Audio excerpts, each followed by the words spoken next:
Bonjour à tous. Donc nous voilà ce 1er juin, donc ce samedi 1er juin. Donc je vous souhaite un excellent mois, un mois où les cieux seront ouverts pour vous dans tout ce que vous entreprendrez et dans tout ce que vous allez faire. Donc nous allons commencer par prier. Père éternel, merci pour un nouveau jour, merci pour un nouveau mois. Beaucoup ont commencé le mois dernier, et ils n'ont pas pu voir la fin de ce mois dernier, mais nous avons le privilège et nous te disons merci. Merci parce que tu vas nous donner plus de sagesse, plus de connaissance et compréhension de ta parole. Et à travers l'expérience de notre pasteur, nous aussi, nous allons vivre cette expérience. Et je prie que tu nous aides à travers ces yeux ouverts dans notre quotidien, au nom de Jésus. Donc nous voilà ce samedi 1er juin. Donc, notre thème, c'est crier à l'aide. Donc notre verset de mémoire, Psaume 34, verset 6. Ce malheureux a crié, et l'Éternel l'a entendu, et il l'a délivré de toutes ses détresses. Vous voyez, il a crié. Il n'a pas été silencieux par rapport à ça. Il y a même une chanson qui dit en anglais qu'il faut pas être silencieux. Faut vraiment crier, faut vraiment s'exprimer, faut que Dieu vous entende. Et il dira au début des cieux ouverts, dans notre lecture biblique d'aujourd'hui, Élisée n'aurait pas su que la tête de hache était tombée si l'homme qui l'avait perdu n'avait pas crié à l'aide.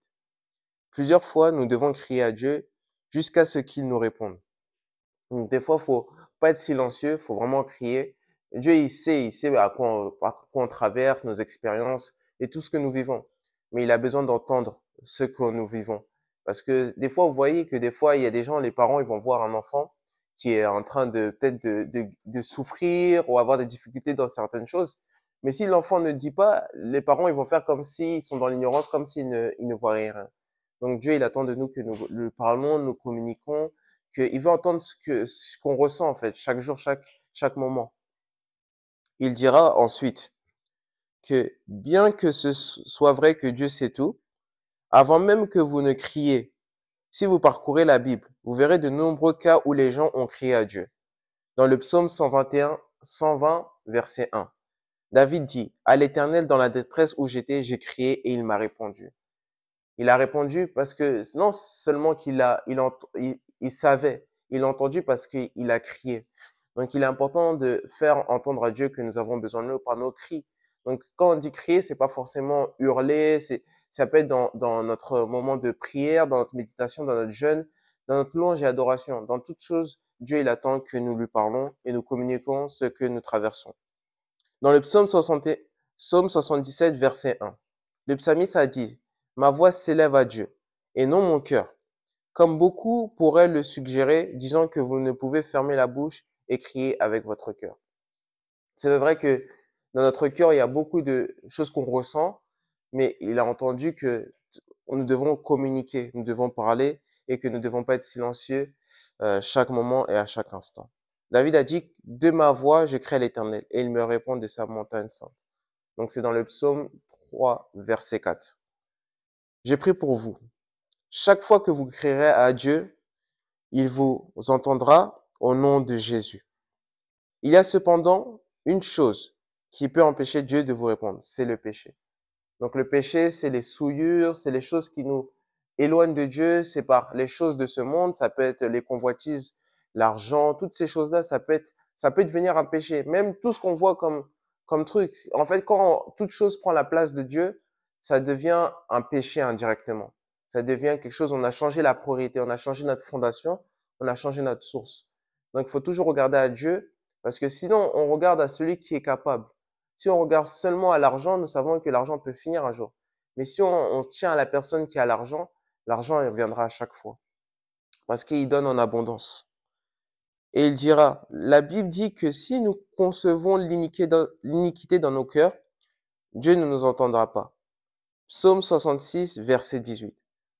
Cependant, si un pécheur se répand et implore Dieu d'avoir pitié de lui, il entendra.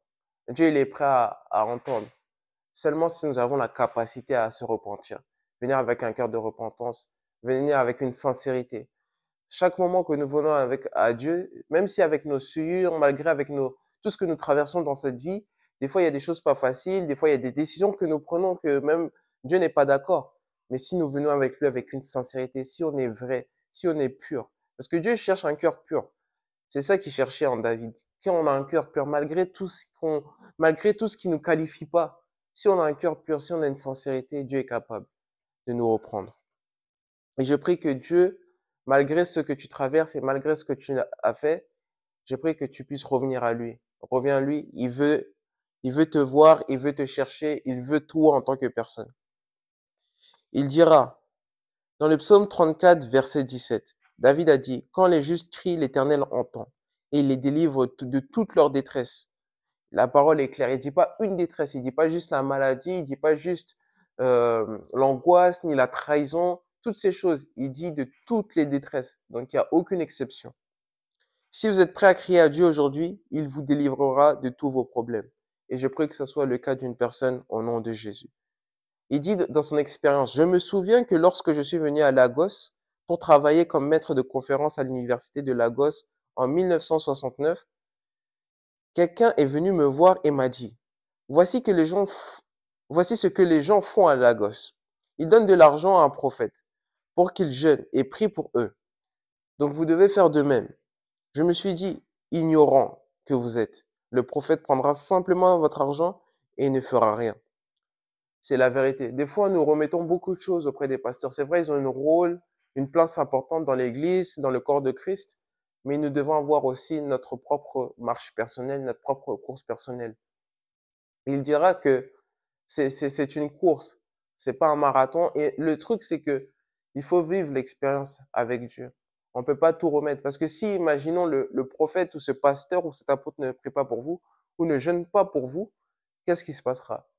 C'est ça la question. C'est d'avoir une relation. C'est pour ça qu'à chaque fois, un leader ne cherche pas forcément à faire avoir des gens qui vont être servants de lui, des serviteurs.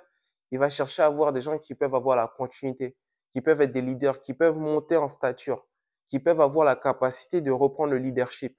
Donc c'est ça un leader. C'est pas seulement quelqu'un qui cherche à avoir des serviteurs. Un leader cherche à avoir une continuité, cherche à bâtir des personnes qui seront même comme lui, même au-delà de ce qu'il est. Et je prie qu'on soit pas dépendant d'un homme de Dieu, mais qu'on soit vraiment des gens qui ont une relation pure et sincère avec Dieu. Il dira, remercions Dieu que nous pouvons crier à Dieu directement et il nous répondra. Nous arrivons à la fin. Et il dira, Ésaïe 59, chapitre 59, verset 1 à 2 dit, non, la main de l'Éternel n'est pas trop courte pour sauver, ni son oreille trop dure pour entendre. Mais ce sont vos crimes qui mettent une séparation entre vous et votre Dieu. Ce sont vos péchés qui vous cachent sa face et l'empêchent de vous écouter. Là, c'est clair et net là-bas. Le verset est même clair. Il dit que c'est nos péchés qui fait cela. Des fois, nous avons des choses qui nous réduisent, qui nous limitent, et c'est le péché. Si vous devez prier une chose, c'est que cette souillure, tout ce qui est péché là, ça devrait mourir une fois et pour toutes. Il y a des péchés qui sont vraiment récurrents et des fois, on fait face. On sait que c'est un challenge, on sait que c'est difficile, mais Dieu est capable. Dieu est capable. Tous les péchés que vous pouvez avoir dans la tête là dès à présent, c'est qu'il est capable de faire ça. Il est capable de vous délivrer de cette angoisse, capable de délivrer de la dépression, capable de délivrer de toute chose, de tout ce que vous traversez. Il est celui il dit, vous connaîtrez la vérité et la vérité vous affranchira. Quand vous connaissez la vérité, elle vous affranchira. Et c'est pas juste la connaître, c'est aussi de s'engager avec. Faut méditer, faut aller dans les Écritures, faut le connaître davantage, faut prier davantage, faut jeûner davantage.